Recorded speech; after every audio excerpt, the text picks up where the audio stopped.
There you go. Okay, here we go. It's called Bring It In, and now we're going to bring it in. This is True Hoops Daily from Quarantine talk show. There's David Thorpe, of course, and today, my new best friend, Brandon Grier. How are you, sir? I'm good. How are you? Good. David's connecting us as like buddies, like we're going some kind of it's almost like dating online, but we're. I've been telling you about Brandon for a long time. Yeah. I have.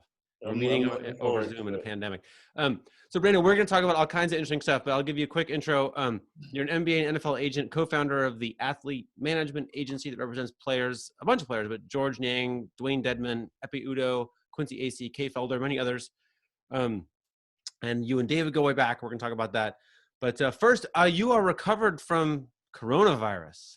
I have, and rough. I'm happy to say that I'm doing well now. And, you know, it was a rough time getting over the corona.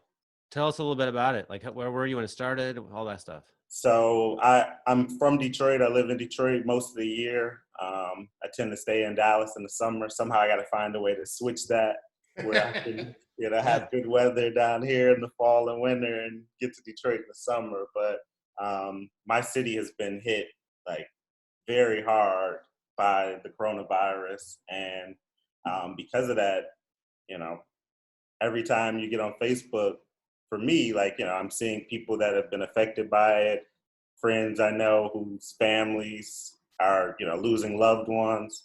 And I don't necessarily know exactly where I got it from. I think a friend of mine got it from her mom, who manages the U.S. Post Office, and passed it to me.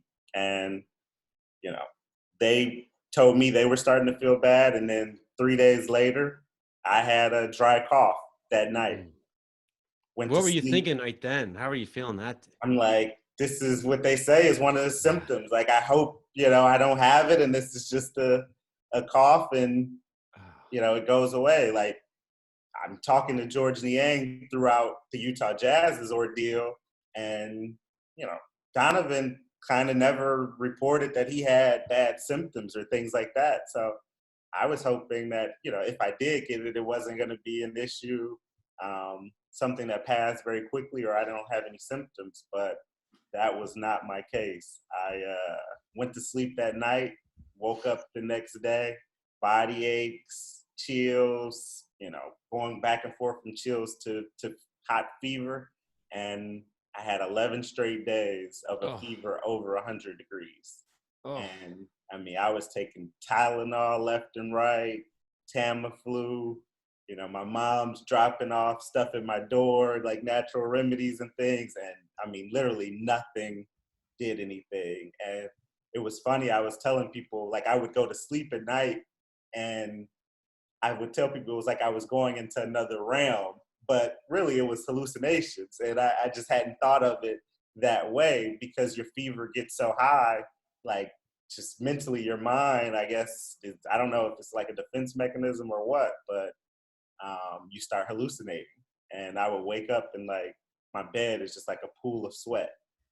So trying different things, you know, one day my mom had me take like a detox bath, and like I told her, like, she almost took me out, because I think everything coming out of my body, or, you know, how it drained me, like getting out of that thing, like I felt so bad. I just passed out, like, on my bed. So you know, you're just literally just trying different things to help break the fever. They're telling you if your breathing isn't to where you can't, you know, breathe, stay at home and get through it. So I was talking to, you know, doctors on the phone, but they didn't really have much for me. Yeah, this was early. This was like mid-March, right, Brandon? Yeah, mid-March, like right after we went into lockdown. Right. Yeah. So did anything help? Like, what? Like, I think, like, I was taking Tamiflu in the beginning, and it would kind of like cover up some of the symptoms for, you know, hours, but then it just rears its ugly head, and you're just struggling getting through it. A part of you has to be thinking, like, holy crap, am I going to die? Right? You have to be thinking that. So, like, for me, it was almost like, you know, you're waiting for the beat to drop and for when the breathing issues, like, take place, because that's what you hear about people on ventilators and struggling to breathe. And for me, like, I didn't have coughing issues really till the back end of my recovery when I was feeling better and the fever had broke.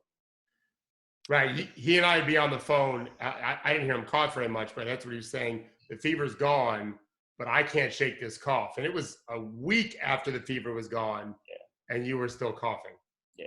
I mean, I felt not myself for at least 16, 17 days. What'd you do all day? I'm just like sitting on the couch. I don't have much appetite. Like I'm still trying to take calls and things, but you're just trying to get through it. You know, trying to hydrate, drink a lot of water, all the stuff that you think like, you know, will help, and it's not doing anything. You just got to get through it and let it pass, I guess. Are you still working? Yeah.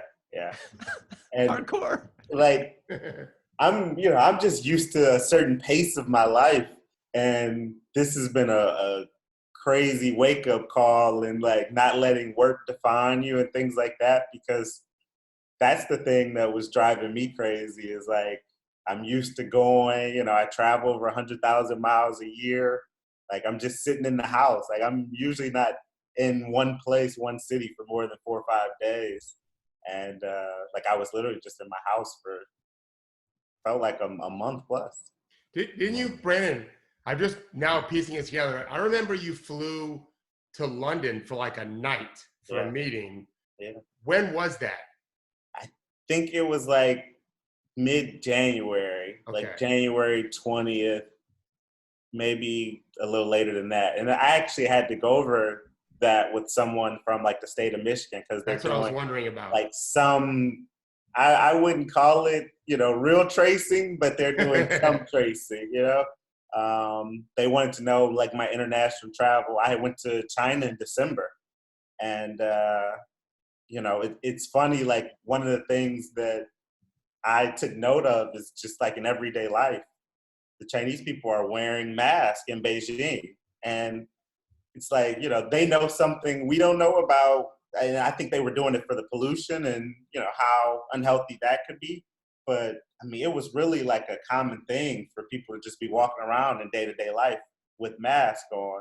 And, you know, my thing was like, I wonder, will we get to this point someday in America? And I mean, 3-4 months later, here we are. Like everybody's wearing masks. Well, they should be. They should be, yeah. So.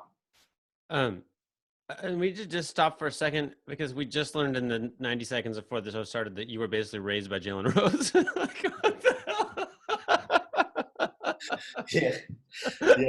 I have some Jalen Rose stories from when I was a child. Yeah, I didn't realize it was a big thing, but yeah, when I was like, you know, 5, 6, 7, I was around Jalen Rose, Chris Webber, those guys with the Fab Five when all of that was going on.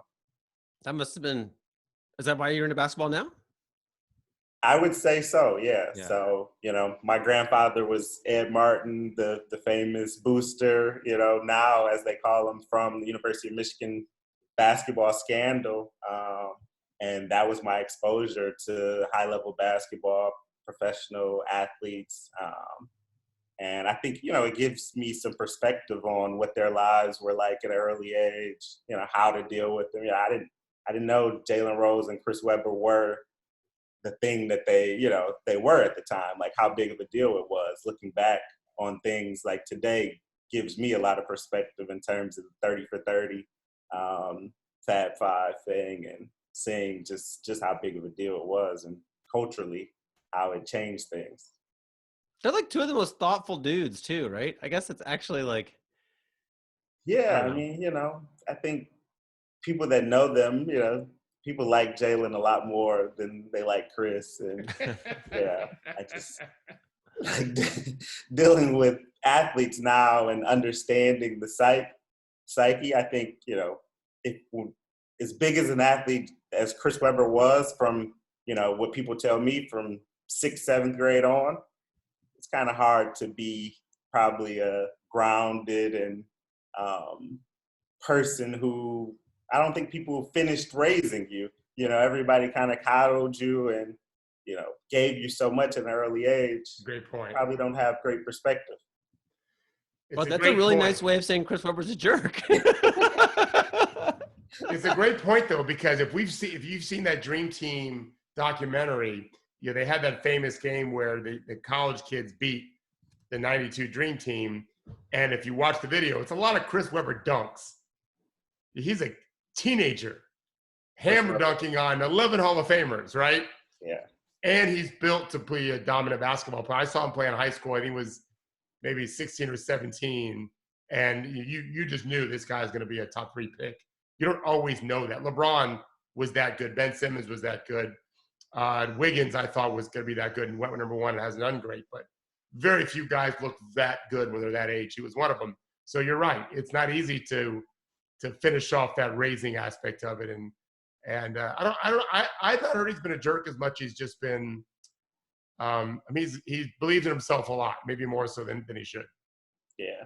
I think, he does a great job publicly with his, speaking and dealing with people, but, the people that are close to him, that have spent a lot of time around him, I don't think, they always feel good about who he is as a person. Consistent. What do they like about Jalen, though? I think, Jalen is kind of, what you're getting. He's going to be consistently authentic and Jalen Rose. Yeah. So. This has been a crazy time to be an agent, right? I know. So obviously you have a client on the Utah Jazz, which was kind of the epicenter of this. Also, I think Kay Felder, probably others was among those who came home from China and then went back and are waiting for it to start, right? Like that's a lot of phone calls for you, I guess, huh? Yeah. So I had 3 players playing in China this year. I had Ekpe Udoh with the Beijing Ducks with Jeremy Lin. Kay Felder was on Xinjiang, which is one of the top teams in China. And then Jalen Reynolds was playing in China as well. So, we were, aware of the coronavirus and how serious it got because all of those guys, once the break for the Chinese New Year, they came home and it was we don't know when you're coming back.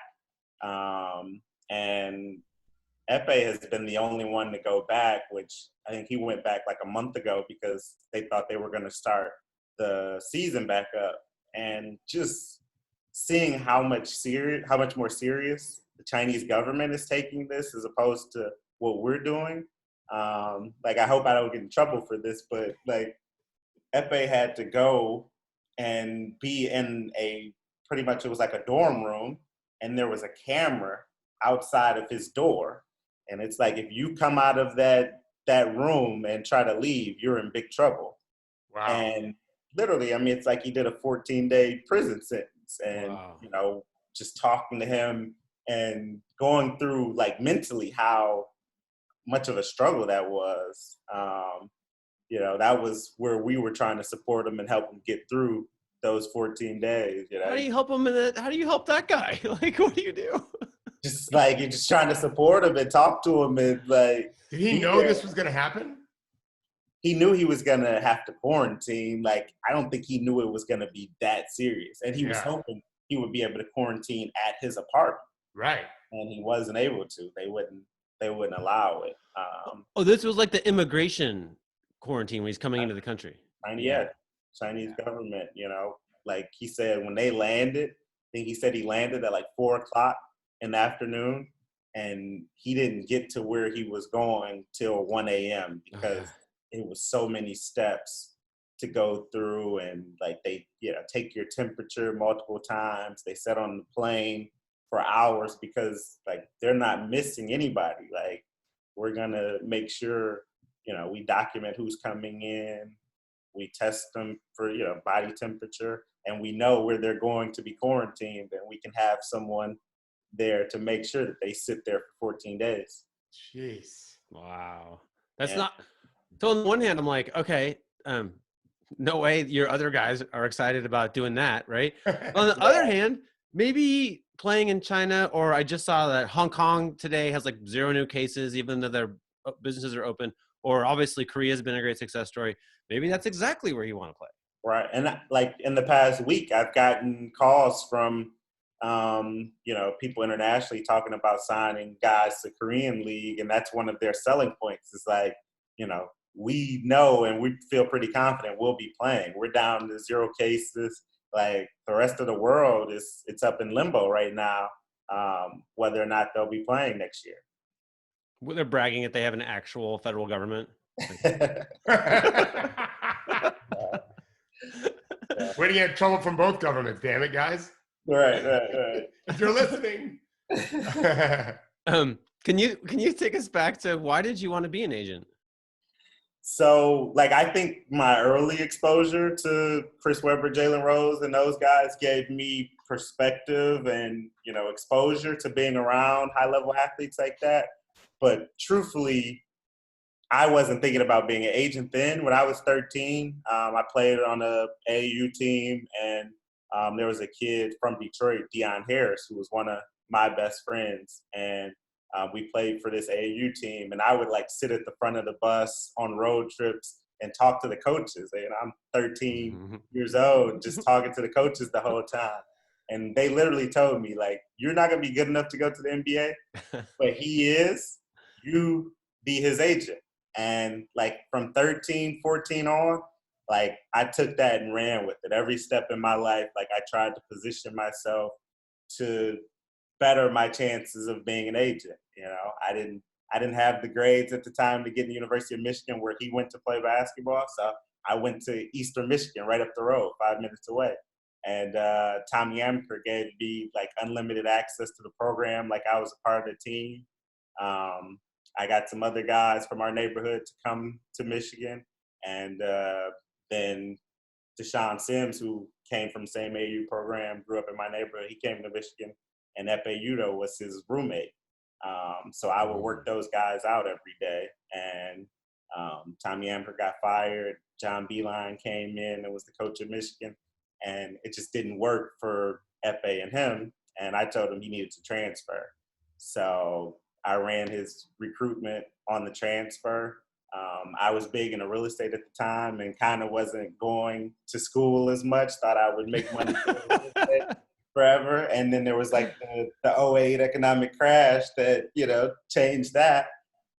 So when he decided to transfer, it was why don't you come where I go? So we went to Baylor together, and, it was a great marriage. He ended up being the 6th pick in the draft. And, now I'm a credible agent with the client who's a top 10 pick. Yeah. So that was my path. And, from there, just growing it brick by brick to, we have 19 guys. We had, 7 guys between 2As and real NBA contracts this year in the NBA. So it's been a labor of love, but, it's a lot of highs and lows to this business. Very tough business. This is a little bit the William Wesley program, right? This was. So, being from Detroit, I've been exposed to Wes a lot. Him, Deshaun Sims, who was Ekpe's roommate, that would be a kid. Was one of his nephews. So I've known Wes for a long time. And I would say, I've borrowed some things I've seen and learned from him along the way and tried to take it and add it to what I do and put my spin on it. The thing that I see, like you can see that it happened, it kind of echoed out through the industry is, I think it was Dwan Wagner first, where he was like, no. You guys run your own AAU program. Don't go do it for somebody else. And then you're going to learn how to run things, and then you can run other things, right? And obviously LeBron and his friends have done this to a very high level. But you're part of this, right? This is the same approach, kind of, right?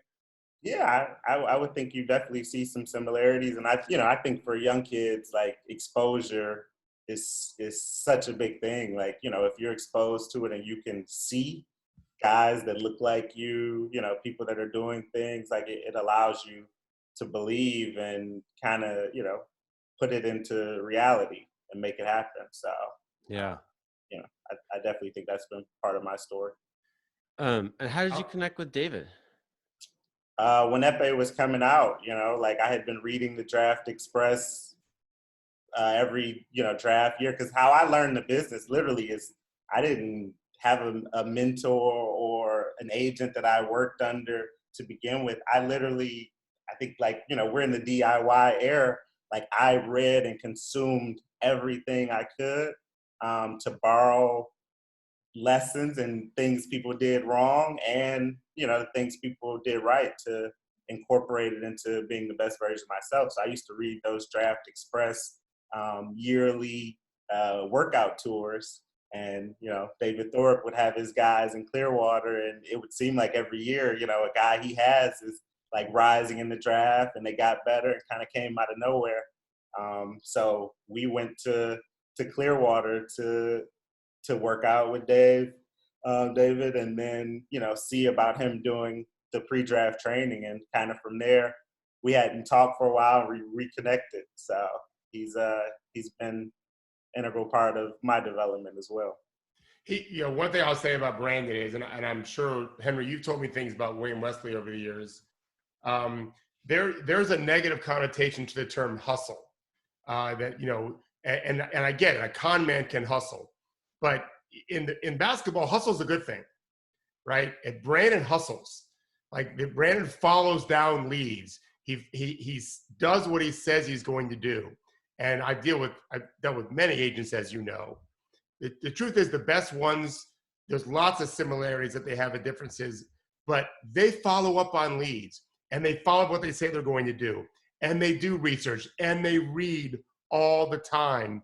And they'll go fly to China or London, or you heard Brandon say 100,000 miles a year. He's not lying. Like, you have to work. It's a hard business. I would never want, and my son once mentioned, maybe that'll be an agent. And I quickly said, no, that doesn't mean he'll listen to me because he's my son. But it is a hard job. And you have to, like anything else, you have to work and work and work. And Brandon is blessed with a work ethic, just like William Wesley is and the other successful agents. You can't just show up and flash money and a smile and pay, for a nice meal. That just, everyone's doing that. You got to grind, and just like the players do. And I think that's one reason why, not just with Brandon, but players who like their agents, they respect the grind because they're doing it themselves, And when Brandon, I'm lucky enough to say that he's allowed me to, mentor him and talk to him. I learn as much from him as he does from me, and we're always trying to learn stuff out together. It's a complex. These players have complex lives, just like all of us do, made more so by the limelight, right? The spotlight and the articles written and the TV coverage. You have to be open to ideas all the time, and he's one of those guys that he is, and he has ideas. Brandon's not. Henry, you and I've talked about this. A lot of agents, whatever the player says, he's right. Bader's trying to hold on to riding the Bronco so they don't get fired before the big contract comes. Brandon sees it as, I'm going to help this young man get the big contract. And if he doesn't like my idea, maybe he'll fire me. But if I don't say anything, I don't think he's going to get the big contract. So he's creative in that process of, and he's an interventionalist of, hey, we got to do something. He's had me talk to some of his players that need a kick in the ass. And he's not afraid. Brandon would tell you, he's got a partner, and one of them doesn't mind being the bad guy more than the other one. I'll let Brandon talk about that if he wants to. Some guys, players need a kick in the ass. Yeah, and I mean, especially in my path, like I tell people, I don't know if you guys know how to play spades, but a card game, spades, you bid going into the beginning based off how many spades or hands you think you'll win. And, if you got a lot of spades, it helps you win books. But I've been dealing and building careers out of guys that I call maybes and possibilities. So we really have to take the right steps. We have to, continue to build. They have to do things that they may not be comfortable with at a certain time. And when we talk about Chris Webber and like how he was as a person because of, the spotlight as a 12, 13-year-old, like I've had to take that into account in recruiting, in understanding the psyche of professional athletes and understanding the development path, because, a lot of times these guys can be ruined by too much too soon.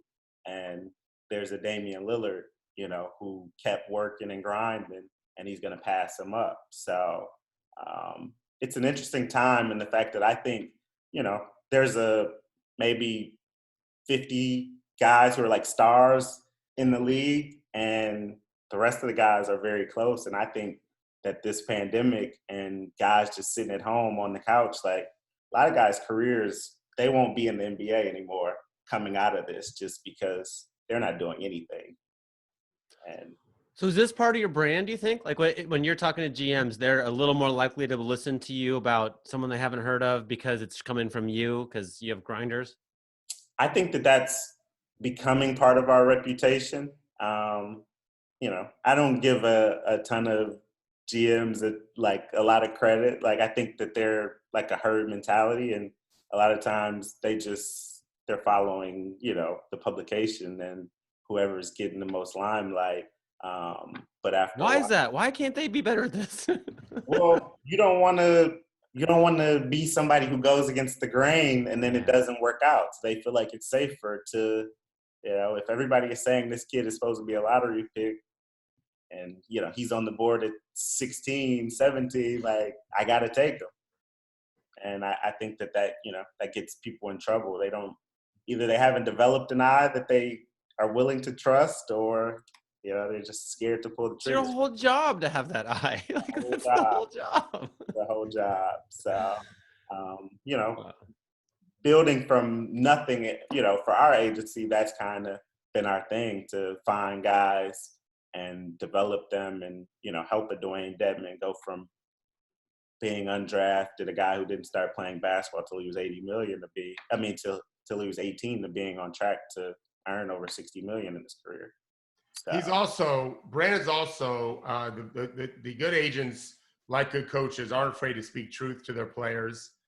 Brandon's got a nephew that plays in the ACC and very, very talented young player. And I don't think Brandon's a jerk to him, but I think based on our conversations, you're real direct with him. Like, your job is not to just talk about puppy dogs and ice cream. Yeah. I mean, he's 18. He's playing in the ACC. He played at, Montverde, one of the number one high school team in the country. Like, he thinks he's good. And I have to tell him, like, yeah, if you're talking about just regular 18-year-olds, you're good. But if you're talking about going to play in the NBA with grown men, like, son, you got a lot of work to do. You're nowhere near where you're supposed to be.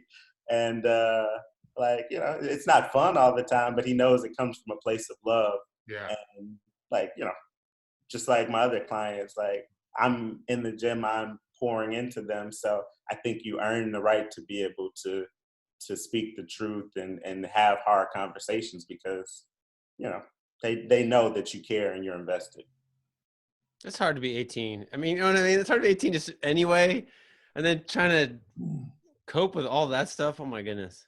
Yeah, I tell people all the time, if you would have gave me millions of dollars and fame and everybody's praising me, and then nowadays, like, Instagram for these young kids were literally like, they just message any girl they want and, you have 100,000 followers, and what that means to them, like, there's so many challenges nowadays to being 18 and, having some of this limelight, before you're even able to cash in on it or, turned it into income. Like, it's tough. So you think some NBA careers are going to end on the couch right now? Like, who's killing it? Who's doing a good job who's getting ahead? Well, I mean, technically, if you're following all the rules and listening to the NBA teams, you're not supposed to go to gyms. You're supposed to just be in your apartment or in your home, like, staying quarantined, not taking these risks. So, Mike Conley has a gym in his house. I think Anthony Tolliver has a gym. Like, guys like that, I mean, I think they're getting ahead. And then guys that are just, like, very disciplined in the fact that they're going to grind every day, working on movement and things that they can do, because the NBA is a movement game. Like, if you're 30 and you took 2-3 months off and your movement falls off, like, I remember Floyd Mayweather saying, like, he's at his fight weight year round. As you get older, if you let your weight fluctuate, 10, 15 pounds, like, it doesn't just come back like that.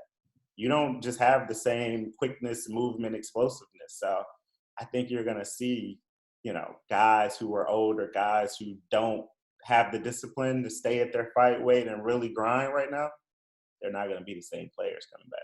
Kobe really stressed that too, Henry. Kobe was real big on always being in shape.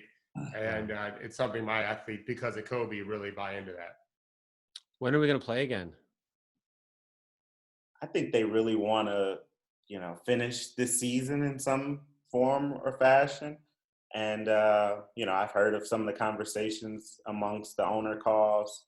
So they're hoping that they can, start playing basketball again July, August, and they're more comfortable with pushing the season back to December start for next year because it increases the likelihood of us being able to have fans in the building, which from a revenue standpoint is a huge thing.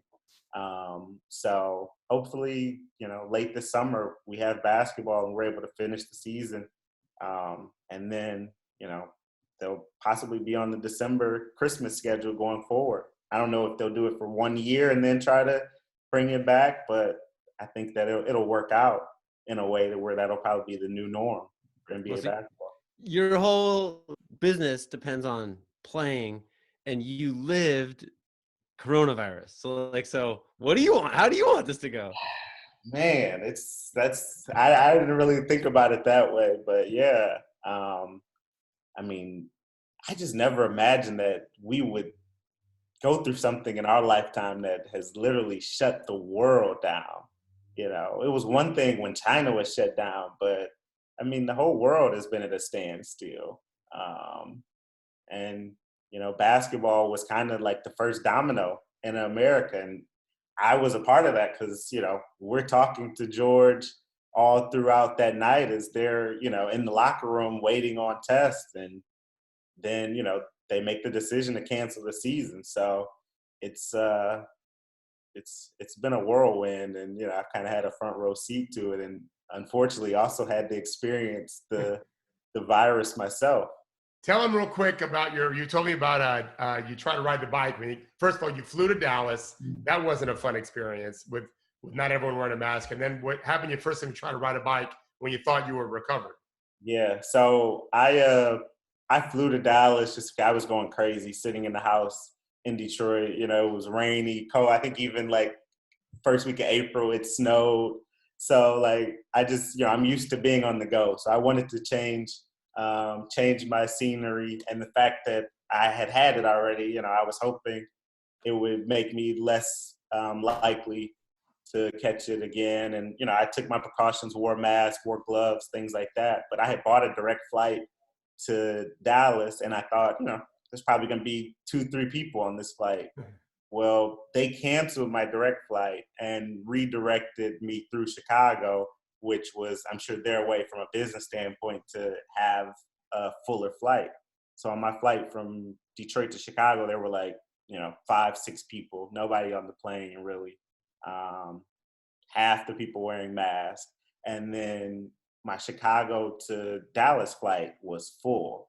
Oh, and there were a ton of people not wearing masks on that flight.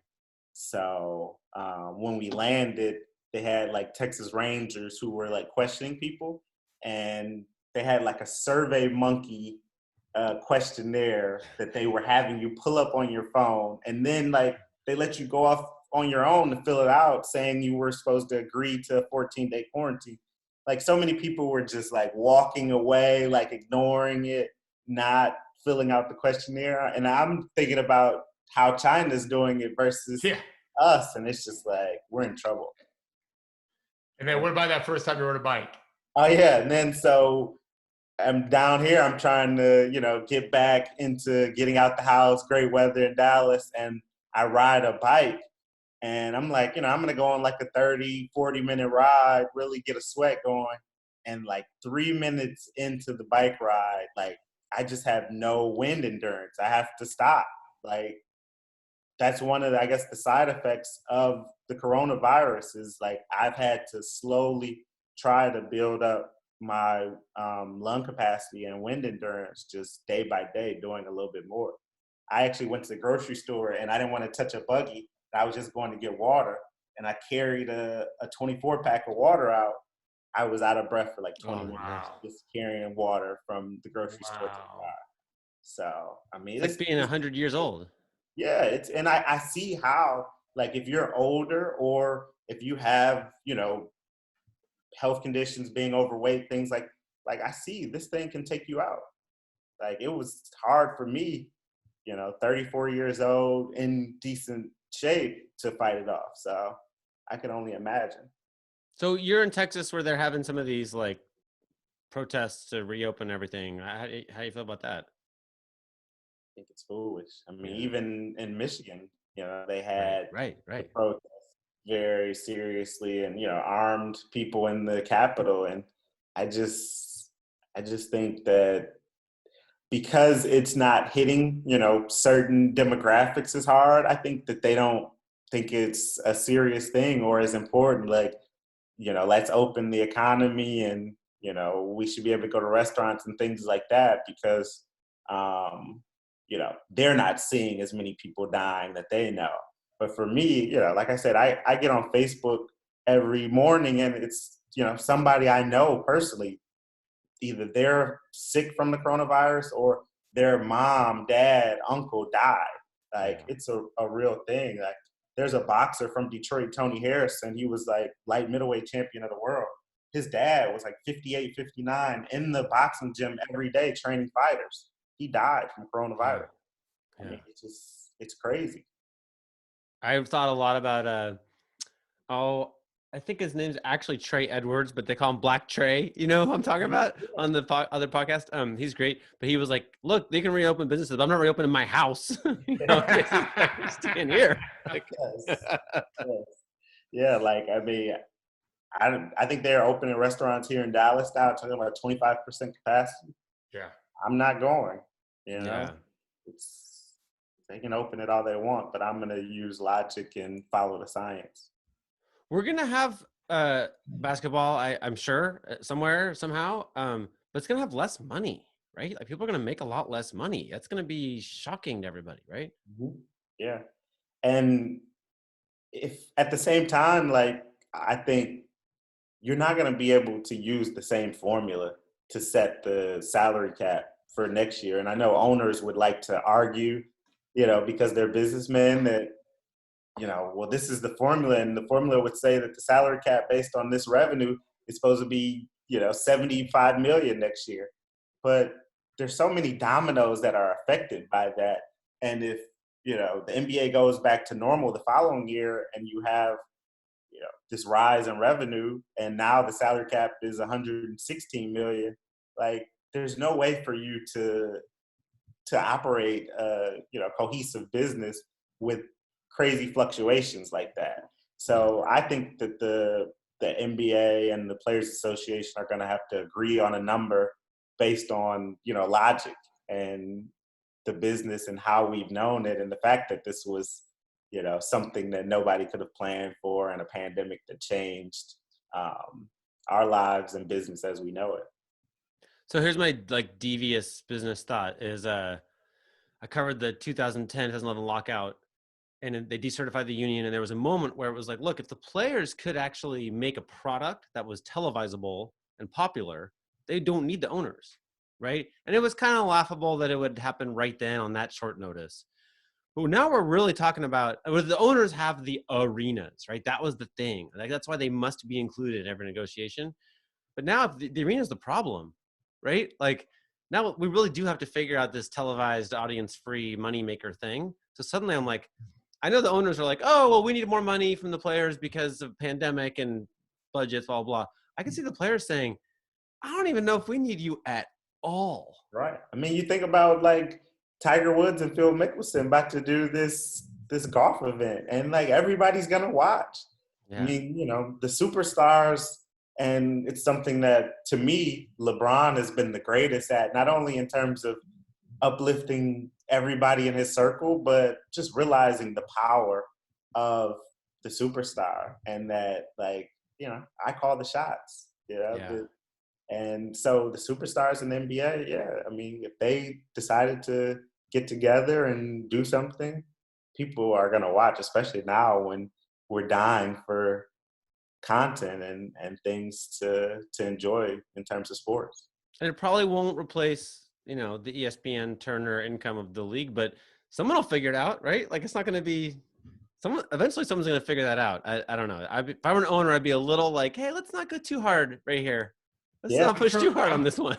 I'm sure LeBron is trying to think about that. Like, I'm sure his people, you remember when LeBron was finishing his last year in Miami, it was finished his last year, and people didn't know if he was going back to Cleveland or Miami.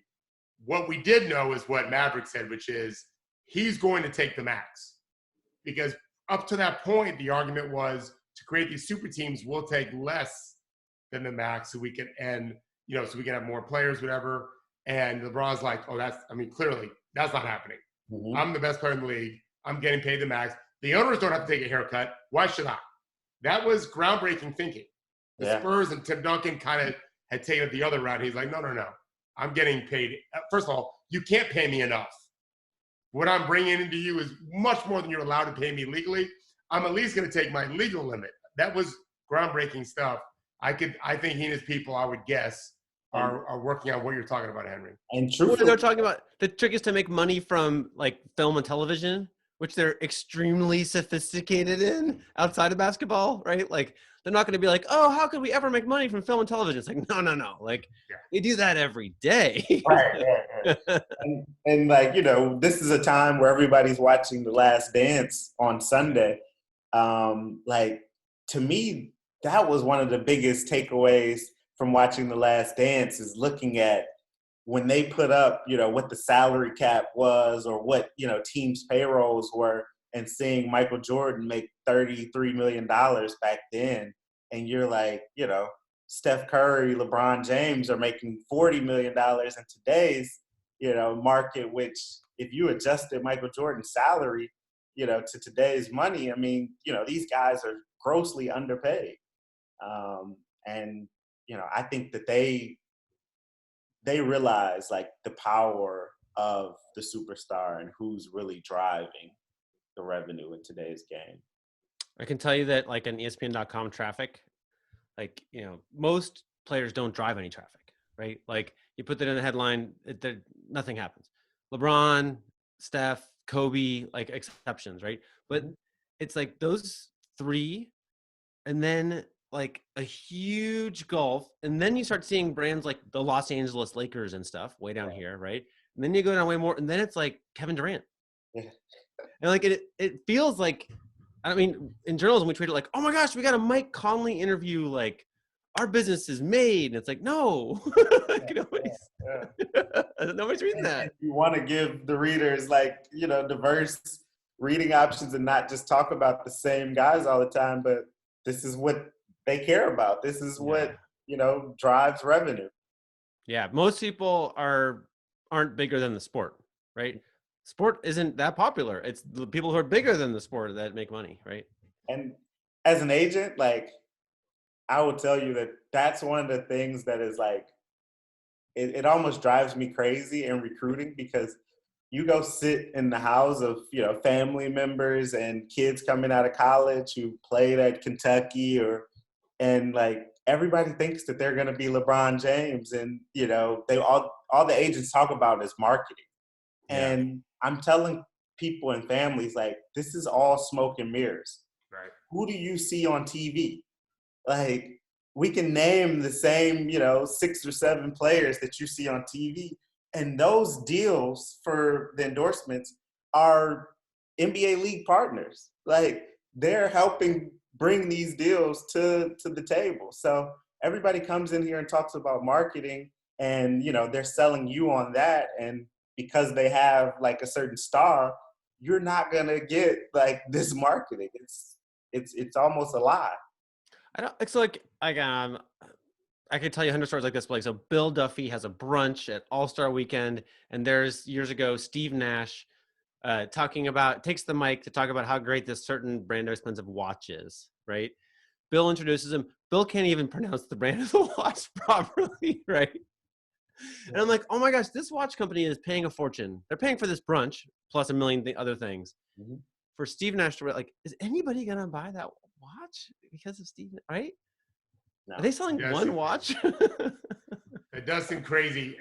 Brandon and I had some fun talks this year. I won't say the player's name, but just a player that he was interested in recruiting that was clearly going to be a likely first-round pick anyway. And he asked me what I thought of the kid. So I broke him down on tape. And I said, I think he can be like a Kyle Lowry. And Brandon's first comment to me was, oh, he doesn't want to hear that. I'm like, Kyle Lowry might be a Hall of Fame player. He's still one of the best players in the NBA in his 30s. Like, who wouldn't want to be? And he's making how much this year? 30 what million? But he isn't the few guys that everyone wants to be. And that's one of the challenges both Brandon has as well as I do when I train players. I talked to a young man yesterday. He's going to go to Europe. He's a pro for a couple of years already. But I always talk to a player before I ever agree to train him because I have to hear what they want. I've told you before I wouldn't work with Thomas Robinson because he was convinced he should be the first pick in the draft. And I said, well, no, Kyrie's going to be the first pick. And he didn't like that. Some players just can't get around that thought of, I can build a career and not be the world's best player because there's only one of those guys. There's so few. It is a hard thing. It is a hard thing to get these kids to realize. Telling people what they want to hear is the problem for everything we're talking about, right? This is happening with the federal government's response to the coronavirus, to whatever happened to Chris Webber's brain, right? Like it's like happening everywhere. Yeah. And you were about to say something, I cut you off. Sorry about that. Go ahead. Yeah, I don't remember, but I mean, 19-year-old kids don't want to hear that their best comp is Kyle Lowry, and if you would be lucky and you would have a hell of a career if you're Kyle Lowry and your career is on that same, trajectory. But in recruiting, it's not sexy enough. So. I want to make a reality show where like you two tell like prospect after prospect that like their comp is Kyle Lowry, and then they go like, oh, Kyle Lowry, and then Kyle Lowry comes in and he's like, oh yeah, what the hell's wrong with being Kyle Lowry? I just went into NBA championship. What has he made in his career? Yeah, what has he made in his career? It's not a small amount of money. No. If they can and the dude, 1 year, huh? And he was super injured, right? Like he was the grinder through he wasn't even supposed to make the league, and then he dealt with everything was broken on him, right? And he just figured out a career. He built, Memphis, Houston, now Toronto. Like he finally gets to come into his own, and he's a guy that the team was always trying to trade. Like I think he was going to be in that Knicks Raptors trade that kind of changed their trajectory. Yeah. Okay, so we've used too much time already. We have a holy tradition on this show is Gerard Hector joins us and asks better questions that David and I ask. There he is, standing by New York City and now in Paris. Oui, messieurs. Brandon, I'm curious about the G League and their new sort of ability to pay players and that whole deal. How is that affecting you and your business, and how do you look at that in terms of when you're identifying potential prospects? So, I mean, I think that's a great question, and I have thoughts about that. I think for the elite players, like the first player we saw take the deal, I would not be advising him to do that. $900,000, in the grand scheme of things and in real life, it's a lot of money. But for an elite basketball player where you're talking about being number one or number two in your class, it's no money. I mean, I would love for the NBA to allow guys to go straight from high school, and then now the teams have to pay to find out who this kid is. And you know what that costs them? $40 million contract and the opportunity cost of a number one, number two pick. And now this kid is having, these brands that are going to get exposure of being associated with the number one and number two pick. They're signing multi-year deals invested in this kid.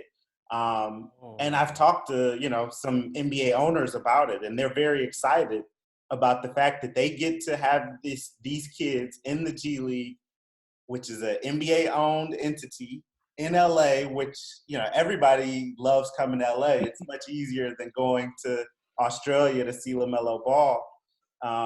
But as agents, we try to limit the risk, limit the access.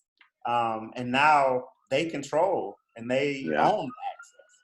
So I think that it could be a slippery slope with guys, especially who have that much to lose when you're talking about the elite players. Now, if you're, 20, 30 in your high school class coming out and they're going to give you $500,000, I think it makes more sense for those type of guys just because, you could go to college and never be, the player they thought you were going to be. But for top 3 kids coming out of high school, you can just ride that wave to being a lottery pick without ever having to prove that you can play. And for me, being invested in the livelihood of young kids and their families, I think that kids are making a mistake doing that and taking that carrot. It's almost like a team offering you, $4 or $5 million below your value yearly on an early extension, and you're like, I've never had this type of money before in my life. I want to take it. But wait, Brandon, you're just enlightening me here. Of course, what's happening? Is this what you're saying? That Nike's got a huge deal with the university. I think actually Reebok has a huge deal with Wisconsin or whatever. So he might have gone there. The university gets this shoe money, but now the G League is stepping into the shoe money gravy train for not that much cost of employing that player, that kind of stuff.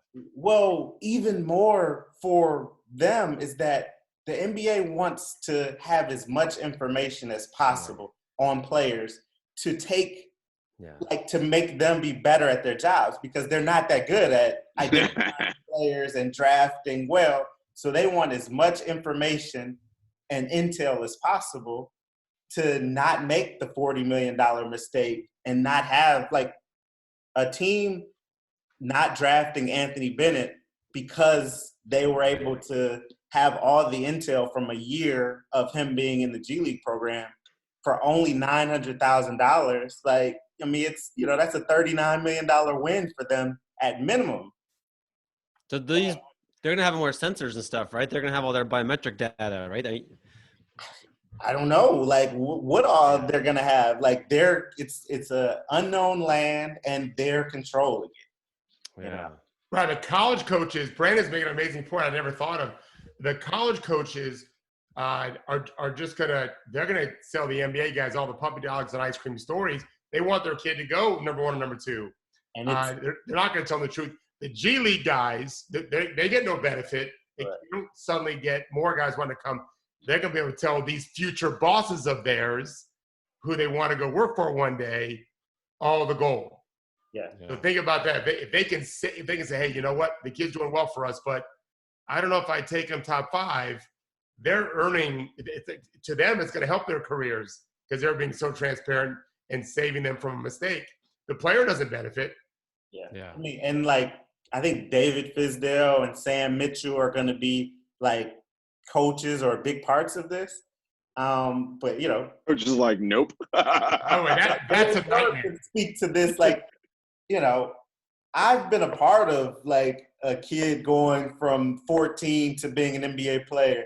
These dudes have been NBA coaches and NBA players for the last 20 years. They haven't developed, kids from high school to being players in the NBA. It's They're going to yell at them. That's all they're going to do. They're going to yell at them. Really true. Yeah. Sam Mitchell is a great assistant coach and probably a very sweet man. But the idea that he somehow is going to mentor, look, in Minnesota, all he did was make people want to hate basketball when he was the head guy. That was a real head scratcher to me, man. David, we should quickly get to that. We have a question from a username David and David Thorpe. You have the same question, which is, will this be the best or the worst G League season ever? Oh.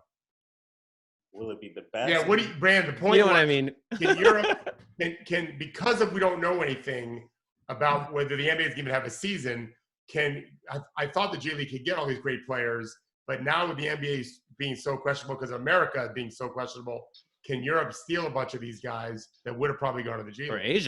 Or Asia, right. Yeah. Wherever it's clean. I would lean on the fact that there'll be less good players in the G League, just because I question whether or not there's even going to be a G League season. This is my point, G League travels on commercial airlines. There won't be fans. For some like the Texas Legends is a money-making G League team. You go to those games on the weekend, they got bounce houses, like all of this stuff going on for kids, and it's packed. But if people aren't, going to games, flying commercial, like, are we going to put on a G League season? Are people going to invest? Is the NBA going to invest in that? So I would think, like, the G League is on, shakier ground than any other league just because there isn't the motivation for a revenue standpoint. And then what happened to Jalen Green? I'm sure his deal was guaranteed, but he'll just be working out in LA. 24-hour fitness. Yeah, that might be, hey, if you ask me, that might be the best thing that happens for him if he gets his money for G League season. What about if you got the call that they want George to report to some Vegas hotel where he's going to live for a month or whatever? Are you good with that? I think that a guy, the strategy and the way you handle careers are different for everybody. Oh, I see. I would be good with that for Georges Niang. Are you good with that for LeBron James? Are you good with that? Guys like that who, and now you're talking about, we want to protect, the quality of the health for everybody. So you can't have people coming and visiting. You can't have your family coming in and out, things like that. Like stars are not going for that, in my opinion. So they would have to find a way to make them happy and, appease what their needs are in terms of this single site idea, which I think is a great idea. They got to find, I don't know if Disney World has villas and things like that the stars can, stay in, and you kind of. The thing is, how do you guarantee they stay in? Like, there's no method to do that. How do you get? Like, Ekpe Udoh knows a way to do that. nobody gets imports coming in through the back door. Like, none of that. Like, so that's a point that was brought up in like a group chat with some of my players. They're like, these young kids in the league, they don't have the discipline to not be flying in a girl from, Miami and things like that. And I think it's a great point. It's a reality show. It just is. We're going to have like closed circuit cameras with like, oh, you're out. Like you flew in this girl and she's on camera. Yeah. Now you can't play for a month. Yeah. I do. I think that's great TV right there. It is. I mean, it's terrible, but it's good. Entertaining. It's great. Entertaining. Yeah. Wow. All right. Wow. This is great. I feel like we could talk forever. Great to meet you. Thank you so much for joining us, Georges, David. We're here every day, 11 a.m. weekdays. Thanks for having me on, guys. All right. Thank you. Bring it in. Thanks, guys.